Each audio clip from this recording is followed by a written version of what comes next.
Thème, alléluia, la couronne n'est pas le roi. Va voter comme un député.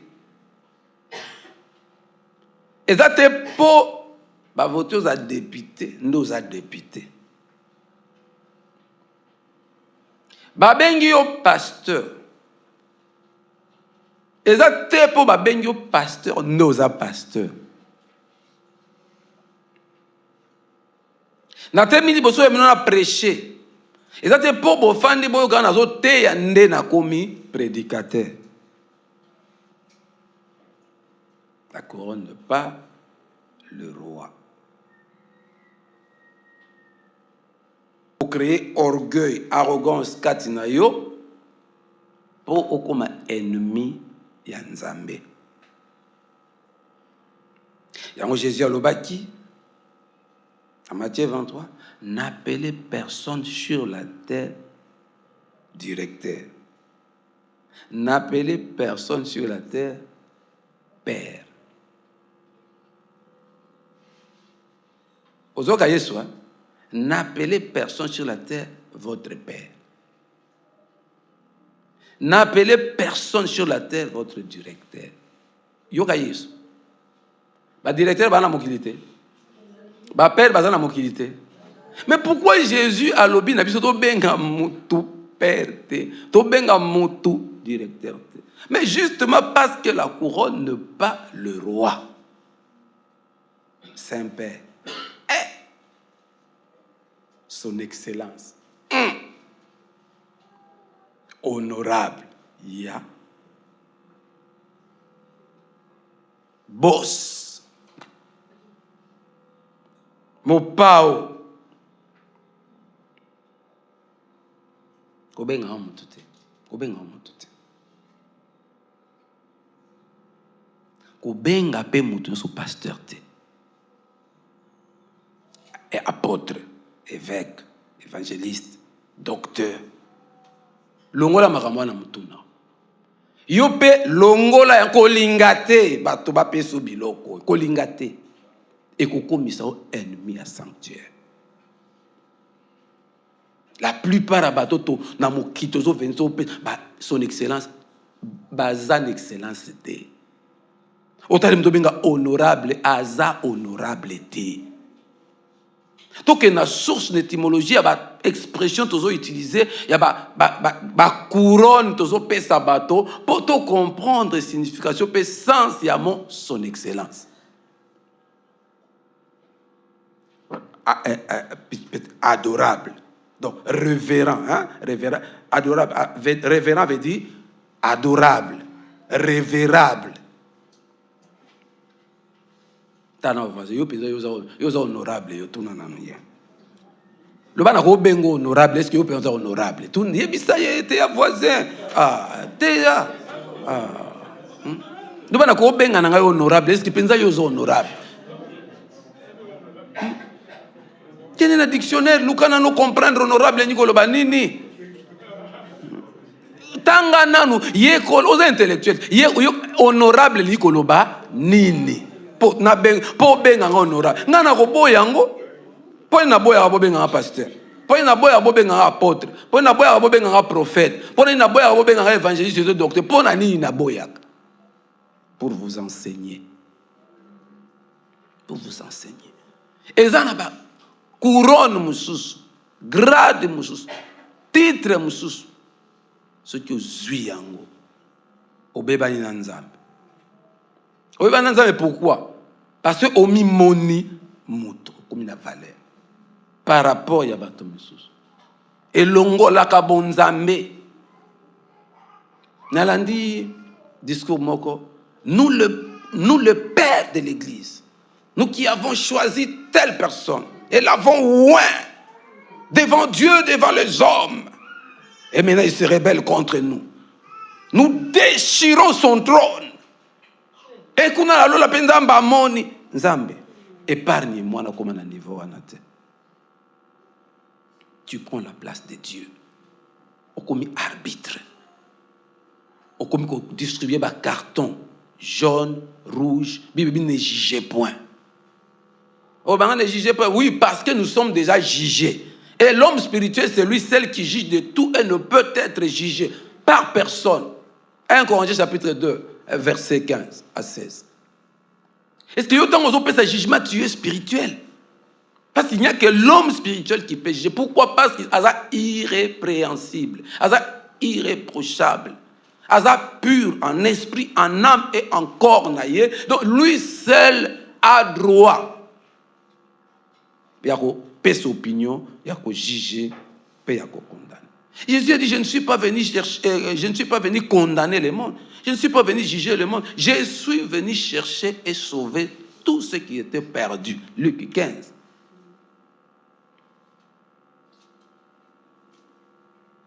Au monde, il va battre la chose.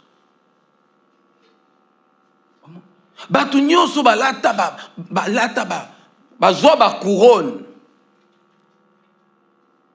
Bakoma banguna na Nzambe. Voilà pourquoi dans le temps na Bible na Apocalypse na pesino de voir Apocalypse chapitre 4, Apocalypse chapitre 5, mais là on temps na 5.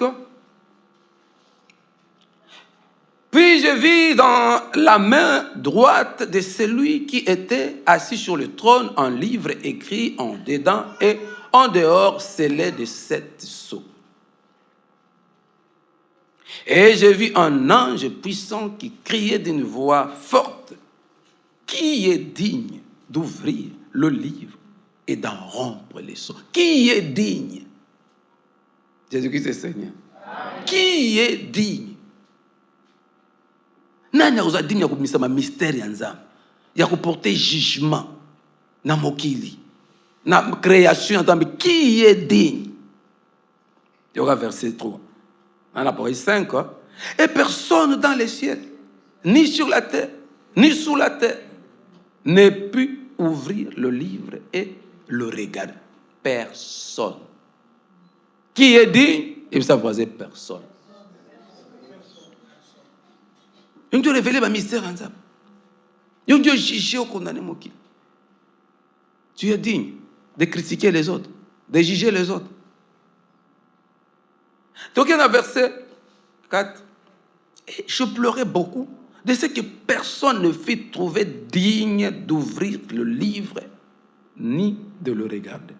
Personne sur la terre, dans les cieux, personne sous la terre. Moutouaza digne à zate. Moutou atteindre perfection na bonzamba zate. Alors il faut porter jugement, condamnation sur les autres azate. Satan a koki kotute. Satan ko condamner ote, ni ko juger. Ange moko anzamba ko condamner ote, ni ko juger. Si Satan ne peut pas te juger ni te condamner, si aucun ange, saint ange, ne peut te juger ni te condamner, bon moi na motuni na ko juger pas condamner. Si les esprits ne peuvent pas nous juger ni nous condamner, personne. Mais tout s'établir sur cette terre, qu'on porte un jugement sur les autres. Malinga été pour Azadiko Simulai. Malinga a été pour Alataka le roi Ndingari. Beaucoup d'autres le Ndingari a péché.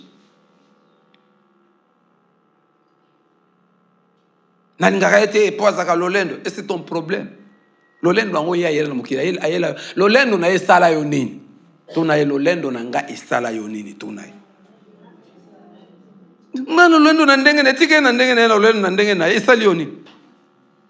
je pleurais, je pleurais beaucoup de ce que personne ne fit trouver digne d'ouvrir les livres ni de le regarder.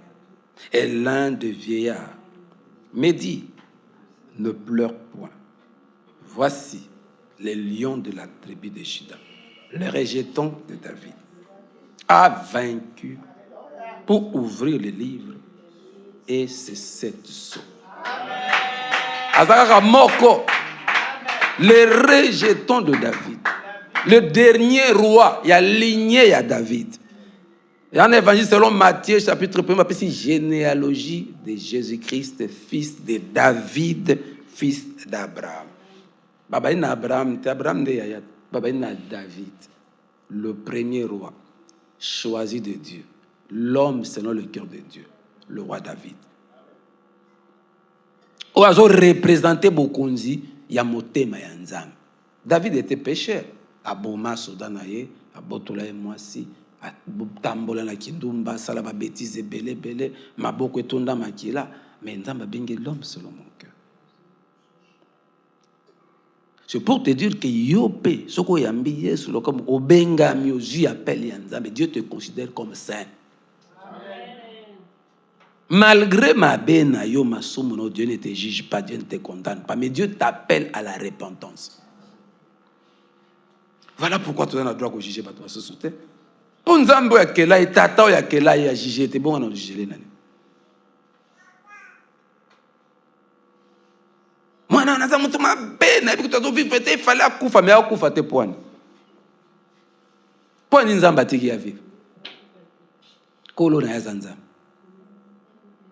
Nzamba yebi pona tiki. Tant sous quelqu'un de plus important. Yewan. Yo tana miso motozo mona mabe na ye lelo. Mais on nzamba bombi lobby. Pona mokili. Oyebi yango te. Oyebi te. Nzamba abombe so secret mo do voile. Kande miro to mona sima kuna te ndenge lobby eza. Kuti na ke musika lobby. Nana ebi ne olega so mi na église ato bi nana ma ni olega. To landa tremblement de terre na Marrakech. To vivre un tremblement de terre na Goma na ba est kuna na Bukavu. Et là kakatea. Ka moi seconde. Heureusement na mboka so ba building o moto nga mikolo ya to banga tremblement de terre. Car les ba ndako ya cesse. Parce qu'il y a mabele bato bakozoka bato bakufa mena poto ba ndako ba building et ça a problème to na Marrakech bato bakufie belé. Na Maroc. Oui, bien aimé. Il vit, plutôt, toqué dans verset 6, oui. Et je vis au milieu du trône et de 4 êtres vivants et au milieu de vieillards, un agneau qui était là comme immolé. Il avait 7 cornes, 7 yeux, qui sont le 7 Esprit de Dieu envoyé par toute la terre. Pasteur Aza a enjeté. Prophète Aza a enjeté. Sango Aza a enjeté. Église Yo a enjeté. Tous à battre. Dans Apocalypse 19, dans les Tangango, on décrit que les anges sont des compagnons de service. Il y a Bisso Bassin. Dans Psaume 104, Batali Bissokuna que il fait des vents, ses messagers. C'est-à-dire, il fait des anges, ses messagers. De flammes de feu, ses serviteurs. Ba ange, baza mo pépé. Donc, baza l'esprit. Tu vois, na lingala, tolobaka, mo pépé ma belle kia. Et ça, on a dit, esprit, mo quoi ma belle. Allez. Mo pépé ma belle, côté moi na o. Donc, ba esprit, ba benga bon sous, ba vent, mo pépé. D'ailleurs, tant que tu as cola, na epite so bino pe bokola ka na biso tourbillon tu vas bien bien en kaina. On peut pas kaina. Tourbillon. Ba maman ba penser OK, n'était on peut pas kaina. Donc na ba mboka na ba mythe na ba mboka c'est un esprit. Na ba mboka ndé ba réfléchir. Bon science ils expliquent on est réchauffement ya mon pépé tout ça et ça. Donc les esprits ba comparable ba benga ba vent. Jésus l'a dit dans Matthieu chapitre, dans Jean, évangile selon Jean chapitre 3. À Bengi Saint-Esprit, le vent souffle. Il y a un dans la religion, mais surtout dans l'église de réveil, on a l'habitude de faire la cabane. Reçoit l'esprit.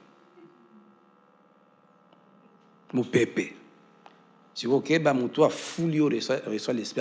Azanani. A péché esprit, nini. So ça banganga ba côté l'église ba comme ba prophète ba sango a foulu répandre l'esprit a foulu mon pépéné à posséder yo et comme il dit fire ba quoi kuna ba démon ba posséder bateau parce que souffle ba ben moli mo santo Job chapitre 3 Plutôt Job chapitre 33, verset 4, le souffle de Dieu. Le souffle de Dieu saint. Le souffle de Dieu m'a créé. Souffle. Et ça, c'est ça, esprit. Mon pépé, le vent. Quel esprit? Et cause esprit à Nzambe, tout comme cause esprit à Satan. Et cause à bons anges, anges à Nzambe, tout comme anges à Satan. Pour le monde spirituel, tu en as deux camps. Monde spirituel, il y a Nzambe, commandant Jésus-Christ. Monde spirituel, il y a Diaboulou, commandant Zaïmoko Lucifer. Bitumbeza na mokili, il y a deux mondes des esprits. Le vent. Et on va bengi monde entier, le quatre vents de la terre. Tous on a quatre esprits simba mokili. Il y a un magie à chiffre 4. Awa na Apocalypse tout temps le quatre êtres vivants. Ba on simbi mokili. Asimbi mokili mobimba na maboko na ye. Nzambe asimba mokili na maboko na ye na nzela ya ba quatre êtres vivants. Dimanche passé, j'étais sur les quatre êtres vivants. Les quatre vents de la terre. Satan peut abundaka na mokili asimba na quatre vents, quatre esprits basimba des chiffres 4. Na cette prophétie na ngaite na introduction il y a année 2023 protocole en 2024. Et ça porte il y a tant difficile. Aujourd'hui l'église est redoublée puissance, force pour na ko kangela bango banzela. Pourquoi l'année 2023 autotiko mona année à chiffre 5 année ya ba impie. Ya moni makamba mabe mingi. Ils ont déjà annoncé to moni e bande na ngona to banda ti to zala awa makamba mabe eleki pezo koba tozo tanga ba conflit ya makasi to kuna Ukraine to kuna Israël o bato bazo kufebele tozo tanga ba mboka na biso dans le monde entier ba maladie ndenge na ne ba problème ba changement ba loi ya ba mboka bele bele makambi ya mabe saimi donc le monde ya chiffre 23 32e degré et kiti na mokili na année 2023 ba préparer ni ouverture ya porte ya 2024 Rotary 24 tours monde ya ba philanthrope mais pour détruire le monde 2024 ya chiffre 6 2 plus 4 2023 est le chiffre magie chiffre 5 la main 2 plus 3 l'étoile il y a 5 côtés 2024 étoile il y a 6 côtés. Il y a une guerre, il y a Israël, étoile de David. Et les étoiles, il y a 6 côtés. En 2024, nous avons atteindre apogée na yango, accomplissement na yango, changement monnaie ne peut bouleversement monde de Salema à travers guerre. Pourquoi bandi siko? Mais parce qu'il va ouvrir la porte, il y a étoile de David, des bambous benga, les étoiles de David, et ça magie à chiffre 6. 2024, il y aura des choses, bouleversement au Salema na moki. Nazong sayo na bibi so to ba sport. To koma ko sambela mais na ebi ke sport za ba valeur spirituelle ya koleka. Monde entier kamba makana sport. Monde ya yoga et fanda na kati ya sport. Tala bato nyonso ba star balata numéro 32 to balata numéro 23 basala nini na mokili o. Na football, na basket, na ba domaine nyonso. Kagame ba uti opesa na FIFA numéro 23, Varese numéro 23 ya FIFA. Est-ce que Kagame beta balle? Aza joueur ba pesi numéro 23 na FIFA pourquoi? Pena 2023 parce que ça l'homme ya chiffre 23. Pesa 23e année. À l'homme chiffre 23.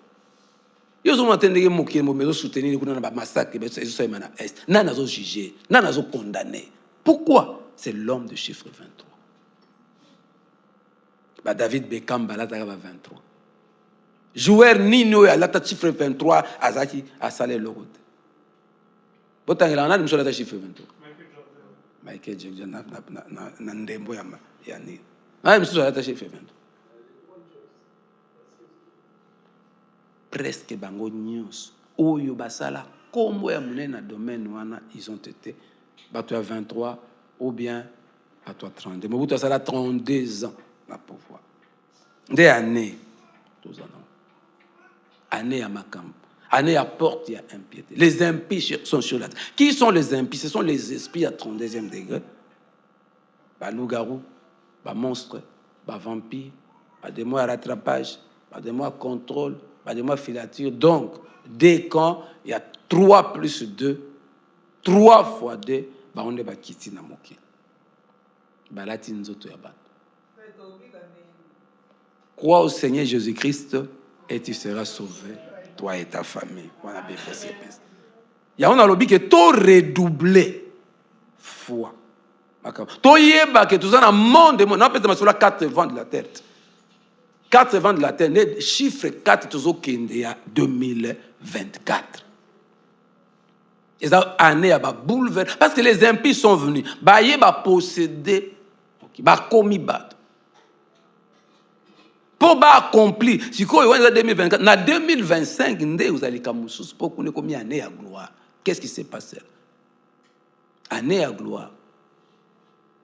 Année à accomplissement. Voilà, bien aimé, dans les Seigneur, tu es chrétien, tu ne dois plus dormir. Il faut te réveiller. Église, il faut. Bon, mon MG, c'est ça, c'est quoi? Satan Zolobani, nous voulons t'affaiblir. On confirmer qu'il est roi. Voilà pourquoi Jésus a été sacré roi sur la croix au mont de Golgotha par les humains. Par sa mort. Naïkoulous, sacré roi devant les hommes. Le seul roi où il a mis salut na moké. Qu'est-ce qui va humilier? Basali couronne à bépine. Commis paix na croix. Le roi des Juifs.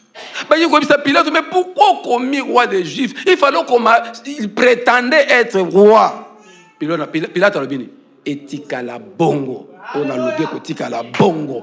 Pilate, qui était le gouverneur, Mokonzi Amabele, a consacré Jésus roi. Le roi sauveur. Bocha couronne. Beaucoup maquillé des rois. Yo pe bato bazo nyokola yo. Bazo kitisa yo. Bazo humilier yo, bazo condamner yo, bazo critiquer yo, reste intact dans la foi avec Jésus. Bazo sacré yo, bazo couronner yo prince comme ton maître.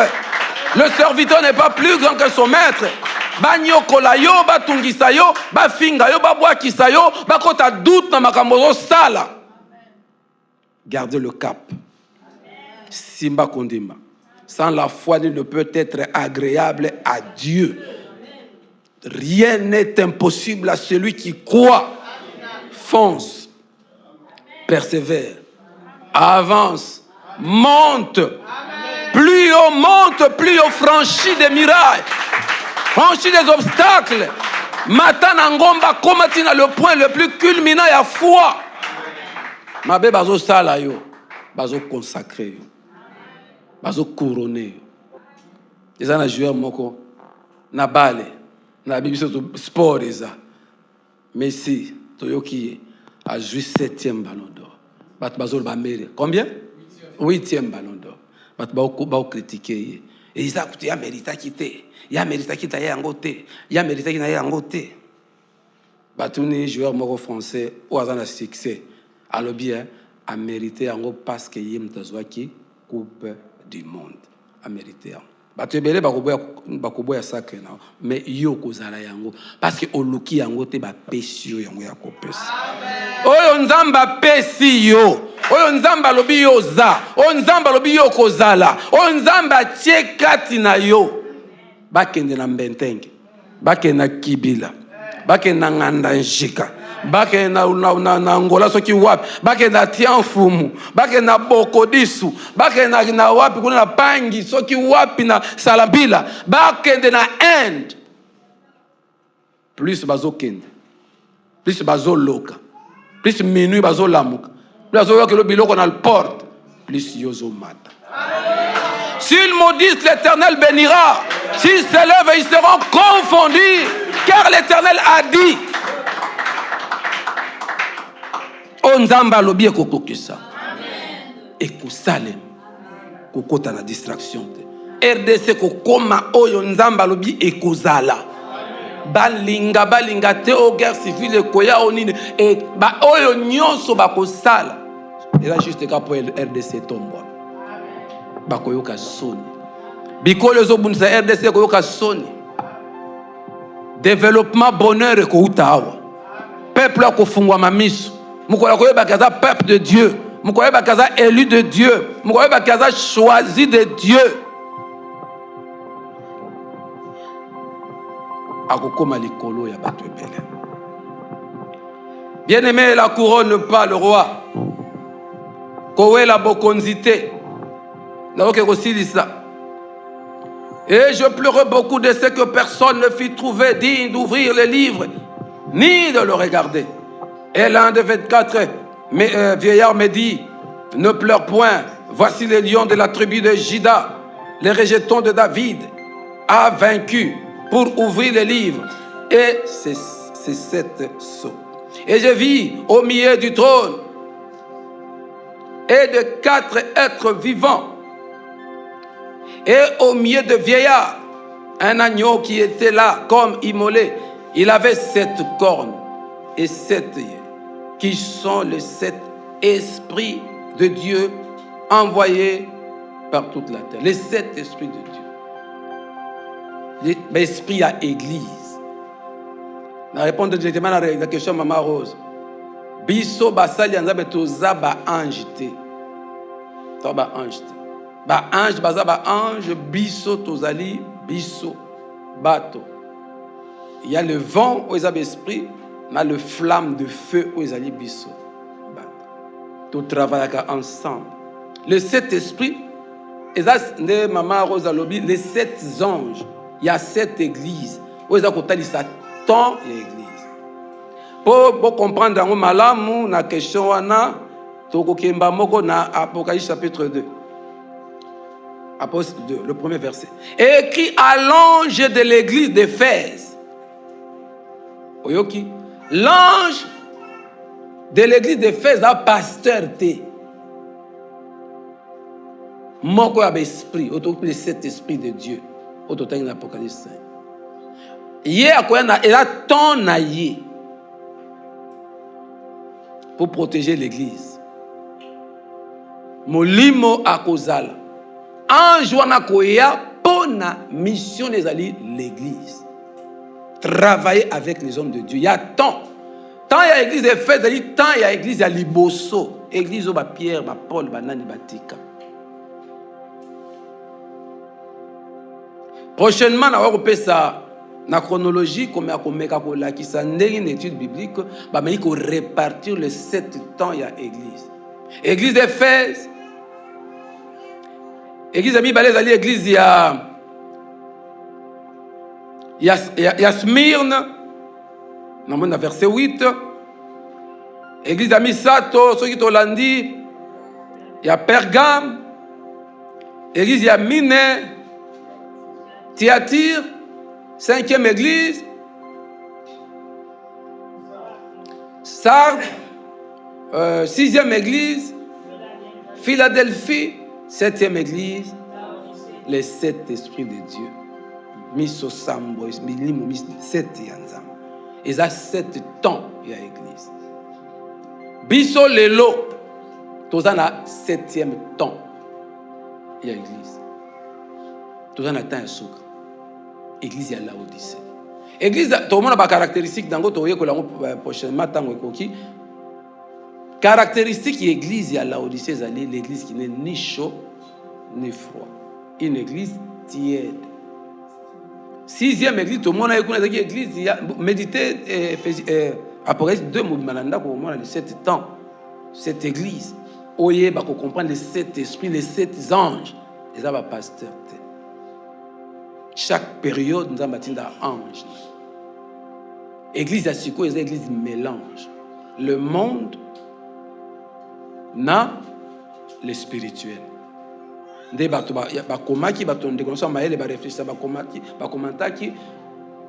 J'ai trouvé le monde dans l'église. Le monde est dans l'église. Église à Philadelphie, c'est l'église ya basantu. Église à l'élo comme église tiède. Église ya ba Christ na ba païen bazoye bana lisusu. Makambo bo pagano na mambo Christ ezoye bana lisusu. Les chrétiens commencent à se comporter comme de païens.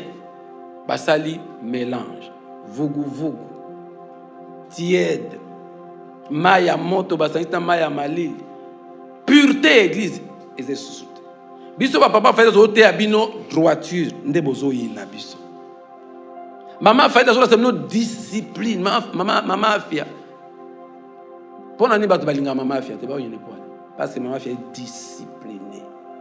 Maman afia I eza I. A eza A. Au sali erreur. So bina ki maman afia tongi okosi. Ya lo bana batu en face. A lo banu makam. Oza maman, oza tata, oza yaya. Même nga moko lo bana makam na face bo ya oyebiso. Mokile linga bato wana te. Bato baza boui. Mokile linga. Parce que mokile ya lelo bat balingi laisser aller. Bato balingi désordre. Au moins muta boa ki pour sabita benanzela. Yo pekisa ya bi ya longa kona yo mto bonsa mokile. Aini yo pozo ozo la kisenzela ya malam. Bible bien na proverbe. Moto ya liboma soki oteyo la kisenzela malam akobalukela yo. Yondo kokoma liboma. Na mona pena muta liboma zo finga muta biyo na liboma yo muta liboma na matonge. Ausuku na mai ba mai ndembule beta ba caniveau muta liboma. Yo moni mayo ndemo ozo mela mayo longwa wana. Yo kama muta liboma. Yo ana liboma yo nani aza liboma na bango libala. Lelo bana baboy o génération bana baboy ya toli. Si tu veux avoir des problèmes avec cette génération plutôt Teya bango. L'accès bango nzela, l'accès bango droite. Yebisa ka basala ka boyete ainiyo. Poni bana génération ba boy ba parents, ba tombokeli ba parents poni. Parce que ba parents bana ba valeur nanu. Génération eza église ya Laodicée. Ba boy toli. Soko moni mwana génération aini mutu aza mutu mabe. Nde koko kende musika te. Kokota na combine na yete. C'est que balakisi nzela. Yamu ba pasteur lelo bazo kwe. Ba pasteur bazaka balenda bazo kwe pour anini. Yote ya batu vérité. Na yoki ya ba témoignage ya bandeko ya bana ngala nazala naka cool na bino. Yoko ba bisinga mutabete ngali soeza divam bonga songi na tika ngolelo na banda ngolelo.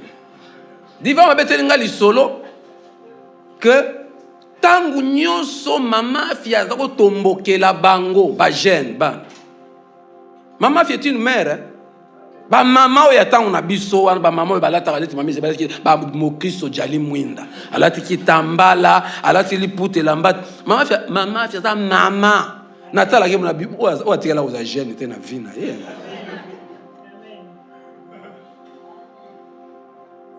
même kolata nenga la lati bo mama fia lingate bana mutu ba convaincre tika papa na biso pe tika ya kata kaptika mama fa yinga na za la ga lo papa lolo bibas na la takaba monsieur Aboubaka ma monsieur Boye alingi na la esimbi lolo lolo nde monsieur Aboubaka pona nini po bino na bango ezo simba tani mama Isabelle alati tani mama Stéphane alati babo ibilo kwa l'église si oboye bisanga papa faida ndazo bebisa église. Est-ce que ngana terre bino mabe? D'ailleurs naza parmi barat basali nzambe oyo bato bazoboya mater na balobi j'exagère. Na mbeli trop. Bato babenga baleki bana pasteur pasteur aza munoko munoko pasteur wa. Pasteur wa aloba trop. Pasteur on n'est pas exagéraka. Na exagéraka na nini? Na lobaka mingi na nini? Na lobaka nyenye bomba eza mamba politique. Na terre bana. Au moins l'église à Laodicée, baboyi rigueur, discipline, il y a sanctification. Il y a nakolata, décence ya kolata, na elobeli, na ezaleli, baboyi yango. Donc comme un moment de 7e église avant Jésus a zonga. Homosexuel, il faut l'église reconnaître bango. Mais l'église, tant où elle est qui, yo homosexuel qu'on se va reconnaître nana. Aux homosexuels, si ça m'a ramené dans la boîte de nuit, l'église reconnaître l'homosexualité. L'église reconnaître bestialité. Les politiciens, comment l'église a donc ça ba campagne. Aye na mbongo enveloppe ba pesi pasteur aloba po bandimba ba voter. Mais l'église a Laodicée. L'église a la propagande. L'église est kokota na politique té. Église est kokota na politique té. Le chrétien ba ko sa politique. Mais l'homme de Dieu a ko sa politique té. Oh Daniel a sa politique. Daniel est pasteur. C'est juif. Et moi nanzam. Oh Joseph a sa politique. Joseph est pasteur. Pasteur a koki kosala politique té. Prophète oza prophète oza politique té. Chrétien aza mondimi a koki kosala politique. Biso bakambi toza ba conseiller ya ba roi ya ba konzi. Ba roi ba ministre ba ndimi na biso. Yango RDC ebebi po ba pasteur ba prophète bazote ya mabe. Bazote ya bandimi malamu té. Po bandimi nde ba bakonzi. So le pasteur ozote bandimi malamu. Lo ba keza bandimi lo ba divam. Ba sa mamba kopo pasteur lo ka motema pasi. Église à Laodicée. Na soki si awa pour to continuer na pesa ba détail belé sur la couronne n'est pas le roi. Roi Zanan. Roi Azana sans royal abota makala. Ti moi na komi roi abotama eza ba pesi étage yango teza na makila na ye muto abotami de prince aza déjà roi botami bokonzi babotama kana yango yango na Jean plutôt et bien Jean chapitre 1er verset 12 à 13 à tous ceux qui l'ont reçu, à ceux qui croient à son nom, il a donné le pouvoir de devenir enfants de Dieu. Lorsque nous devenons enfants de Dieu, to koti na sacerdoce royal. To komi ba prince. To komi na bokonzi. To botami na yango. Babota maka mokonzi. Bakoma ka mokonzi te. Babota maka mokonzi. Prochainement to komona lisolo ya couronnement na sacre. Presque eloko moko mais en a ba signification na profondeur monsieur. Ba couronner mutu roi. Mais po azaka déjà roi. Sacre wana po azala. Messi a beti bale aza yango déjà meilleur. Ba ekaka na miso bato ba pesi pour confirmer aux yeux de tous que c'est lui le meilleur. Mais aza yango. Et ate mukolo wana nda komaki meilleur pour ba pesi couronne. Yango ba ko voter au député au comité député.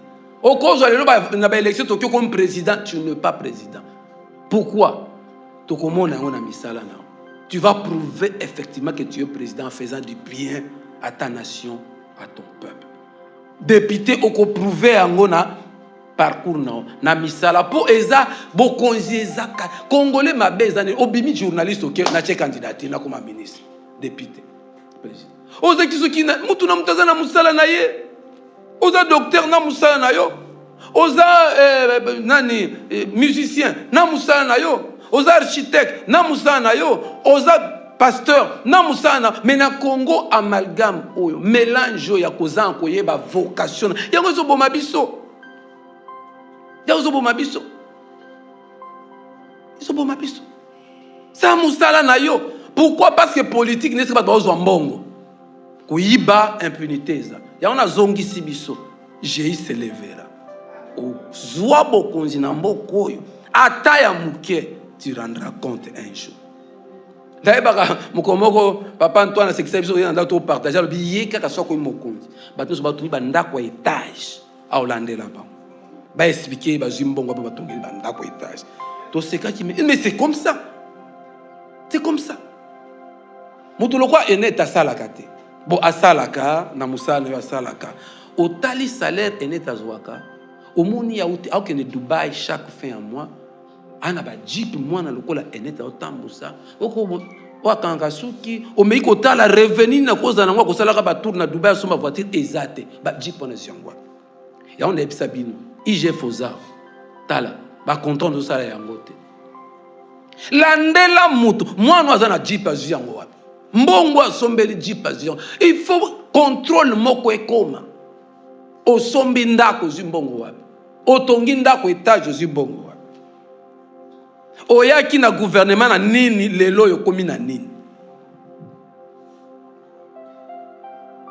bien aimé la couronne pas le roi couronne eza eloko ka balatisi yo linzanza na mutu yango komi so roi te roi eza na sang nous les chrétiens nous avons le sang royal tobotami bana na nzambe na royaume de Dieu ba prince na makila ya Yesu Christ okomi pasteur te mais ozalaka pasteur obotami obotoma prophète nous sommes des fils de prophètes tobotami na bonzambe en Christ nde babengi vocation nous sommes des élus okoma pasteur te o akomi pasteur mkono azalaka yango te pour okoma pasteur il faut prouver na nzela na yo que ozalaka pasteur na ipoto comprendre bien la conclusion pour okoma pasteur il faut prouver biso que ozalaka pasteur vous comprenez phrase pour okoma pasteur prouve nous que ozalaka pasteur nana o expliquer tout ce qui ça na moto ko expliquer pour okoma pasteur il faut prouver biso que ozalaka pasteur pour okoma président prouver biso que ozalaka président pour okoma député prouver biso que ozalaka député pour eza makambo ya makila eza vocation il faut parcours na oyo la kisabiso que tu es capable de gérer le quoi okozaka mwana te le côté na bana pesi yo gérer entreprise na nga te hein poni basenga ba expérience professionnelle poni basenga biso totala na mikanda to pesa ka ba dossier plus vite na biso totala nini to sito sala capacité na chose année au lieu comme marié ba comme ka marié te prouve nous que ozalaka marié donc c'est-à-dire que okoki aussi au sala preuve nzela na otambole le côté na ndako ya libala olakisi ke oza mama enete ebolamba te ayebi kosala nini te enete ayebi eloko te ni respect papa Faïda pour moi j'ai fait me marier yaya il faut déjà na ndako na bino pas préparer yo na mariage ya mona ba tribu mususu na bokoko bazalaka même par exemple ba jui mwana kena no kinkumbi kena formation akena no boake bo pona nini pour ake ko apprendre nanda kwa libala bazaka ndenge nini nos ancêtres faisaient ces choses et même aujourd'hui dans les Seigneurs nous devons faire ces choses nous devons préparer nos enfants pour na assumer Congo ya lobby préparer notre voyou moko utiso ki wapi aye musicien yembi bo voter député c'est normal ça ba député oyo ba tondi na parlement na est-ce que ces gens là méritent aux honorables ta ndemboko ko ta lobi boki élection hein yo ko voter na muto mpo zani munoko mboka moko muto wana po muto wa te bien les américains na c'est na phrase ya ndeko moko amaela koma tant ba kende ba élection ba votaka na motema te ba votaka na mayel na mutu parce que motema ya siège ya ba sentiment ya ba émotion ya volonté ya bomoto mais mutu ezali siège ya discernement ya intelligence ya sagesse tango zolinga mwasi kolinga na motema te ya mwasi abeti motema na nga lokwa Enoch o biloko yo sanzoto jefte eningani po moni mwasi biloko sanzoto eningani si okaba lupango papa na okaba vina yo kokufa biloko sanzoto eningani po moni mwasi sentiment pas bien un coup de foudre non il faut faire d'abord réfléchir est-ce que moi si autre na famille garçon en famille vie les andengeni est-ce que moi ça ko pesa nga pe vie moi atangi nini azani entourage il faut mayele na ota ngana kondana ba certes ba fait officier frère wana boy ko balanga sœur wana za matérialiste aboy ko balanga pona ne lokote yaya à réfléchir atalio amone zale inayo akolala nzala na ndako na ba mise ba keba mabala misusu foyer ya nzala olei te otondi te komeka kobala te kobokola moto ezali nde mama na likambo kobokola moto eza problème frère wendi otali otapiske wendi akobokolanga ondibika wendi biso kalingi yo oyemba mako on est en couple génération ya bana on est en couple wendi akobokolo kenya na famille na bomeka na quartier tout na ta ex na ye moko kende sa ta enquête tout na ta papa lolo papa te donne ngia bala yo ok congé pas maman prière et célibat ne ko tele mama oui bien aimé aussi mokonzi ya bakonzi yende le roi yende le roi des rois yende nzamba couronne roi le seul qui a le pouvoir le seul qui a la force le seul qui a la puissance l'autorité la domination le seul qui est digne de prendre les livres et d'en rompre les 7 sceaux les lions de la tribu de Juda les rejetons de la postérité de David l'étoile brillante du matin. Il y a même sur la 2023 à Coco Sabiso na 2024. Il y a banda qui sur l'alpha à Kosuki Sabiso comme oméga.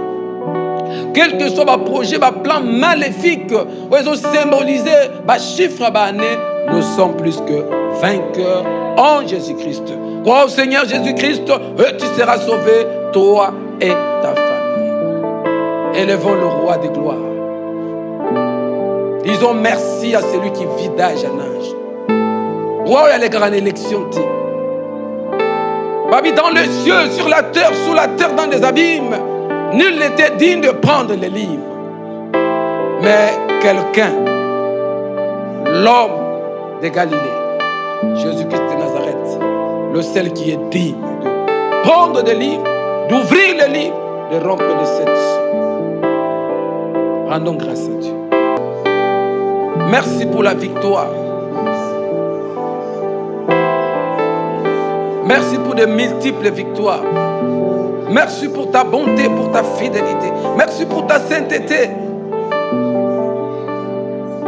Les lions de la tribu de Juda, le seul roi digne d'être loué et adoré. Tu ne changes pas. En toi, il n'y a ni changement, ni ombre de variation. Nzamba RDC, il y a le monde entier. Le Dieu d'Israël, le Dieu d'Abraham, d'Isaac et de Jacob.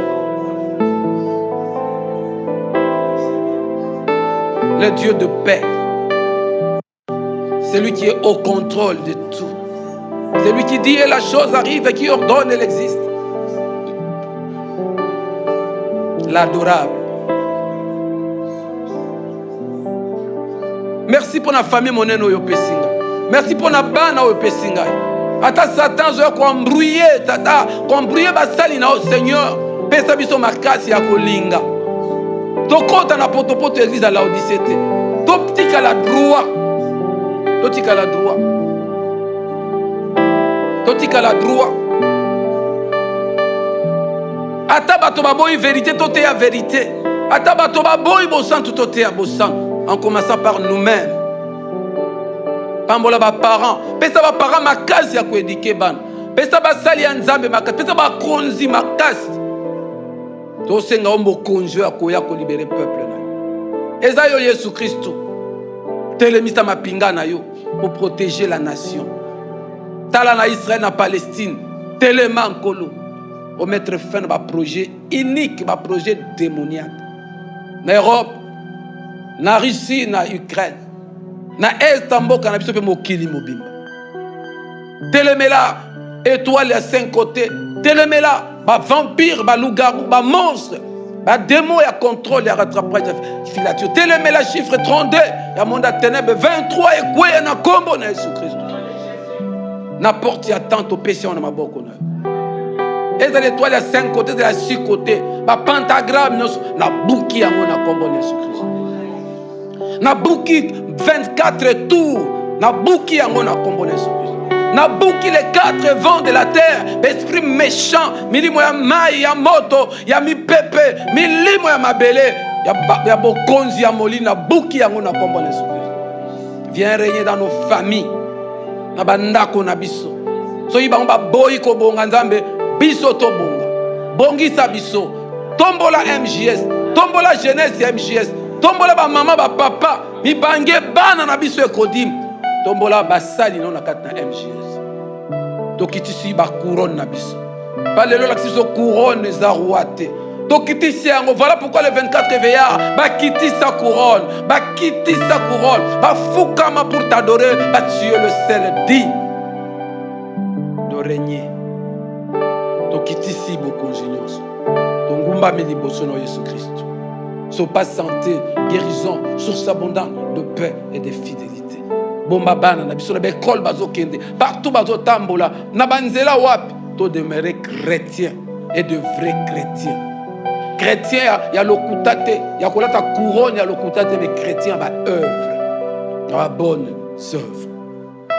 Philanthropie ya lokutate, ya satanate, mais philanthropie ya bonzambe.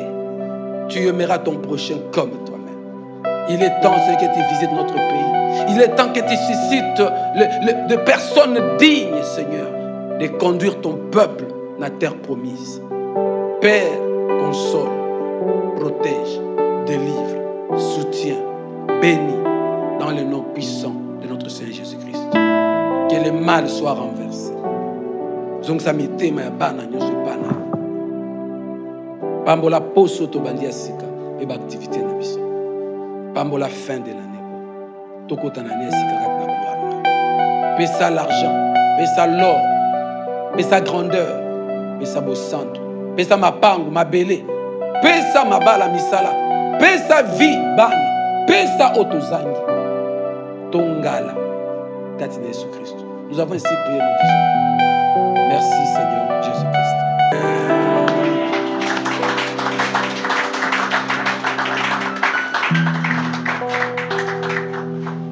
Tout ce qui s'y fait sa voisin beauté.